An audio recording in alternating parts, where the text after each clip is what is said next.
Hi, it's the M.L.M for the Soul channel. I do have a new topic for today. Before I begin, I just would like to say, may the words and expressions of my mouth and the thoughts and meditations of my heart find favor and acceptance before you, Hashem. And to people I think have inspired me, hope they can inspire you as well.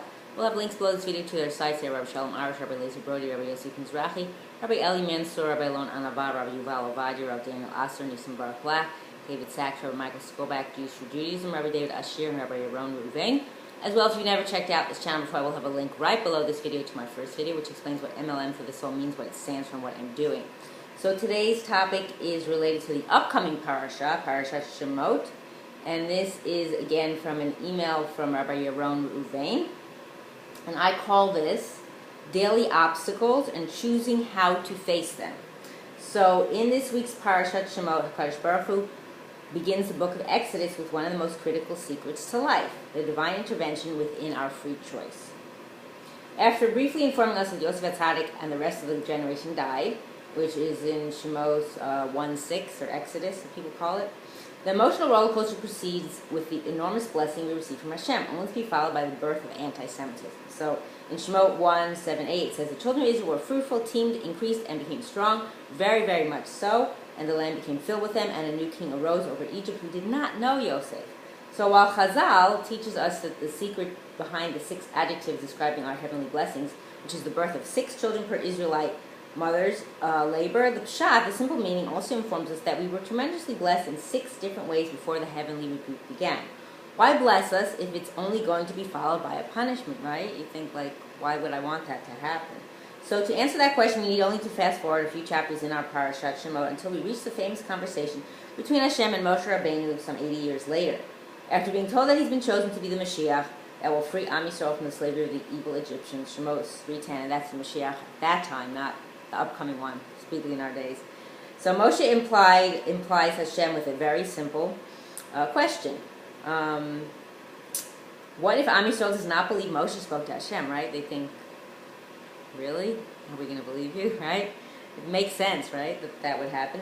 So as irrational as it sounds to ask the Almighty such a rational question, Hashem replies to Moshe in the most simplistic and understanding way, while secretly giving us the ingredient of one of the greatest mysteries of his creation. So it says, so this is from Shemos 4:8-9. So it shall be that if they do not believe you and do not heed the voice of the first sign, they will believe the voice of the latter sign. And it shall be that if they do not believe even those 2 signs and do not heed your voice, then you shall take from the water of the river and pour it over on the dry land, and the water that you shall take from the river will become blood while it is on the dry land. So in so many words, Hashem tells Moshe that he agrees with him implicitly. Am Yisrael is simply going to be skeptical of an Israelite who grew up as an Egyptian prince, turned fugitive, which now claims he spoke to Hashem, but has no human witnesses, right? So in fact, it is unreasonable to expect anything other than skepticism from anyone that's considered wise. Therefore, Hashem provided Moshe with supernatural signs to show the people, and thereby have these signs act as the witnesses of the monumental conversation that took place between the natural and the supernatural. But even so, Hashem still impresses upon Moshe that Am Yisrael may very well not believe the first sign. It's their free choice not to, right? Everyone has the choice. Some may believe it could be a trick or some form of magic. It's like someone who lost some money but blames it on bad luck, tough business, or a falling market. Hence there comes a second sign, a little more obvious and painful, but nonetheless more convincing.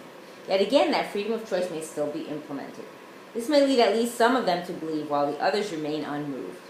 Perhaps some will believe, but with limitations and restrictions.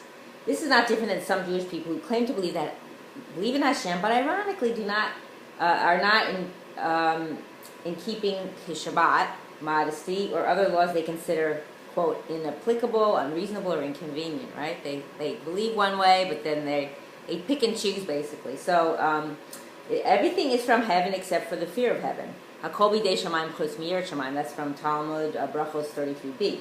So alas, the third sign should do the job across the board, even more so because of their free choice and pre-existing wisdom. It's now crystal clear, sometimes more painful, and yet even more obligating. Although believing obligates them to act upon this newfound knowledge, they proceed with courage and certainly despite the difficulty ahead. So they have now reached a point where even their free choice is telling them that not believing is more difficult than believing.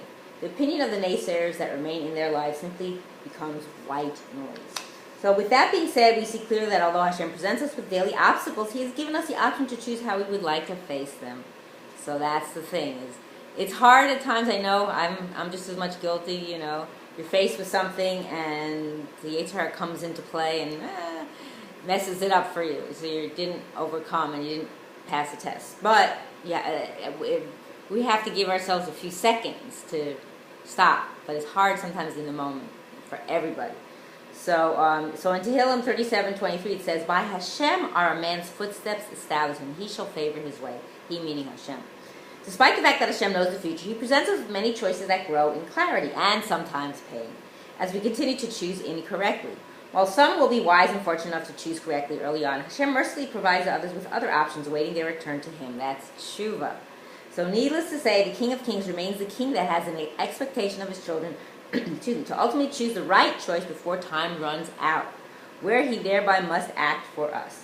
So in Yechezkel 20:36 it says, "Just as I contended with your forefathers in the wilderness of the land of Egypt, so I contend with you, the word of the Lord Hashem." So we have to remember that. Like, Hashem gives us time, but yet He expects us to come and choose correctly, even though we have the choice. So we have to remember that and keep doing that and choose correctly, so that we will all merit to live and see the coming of Mashiach, speedily in our days, and rebuilding of our final and everlasting Beis HaMikdash. Amen, and thanks for watching.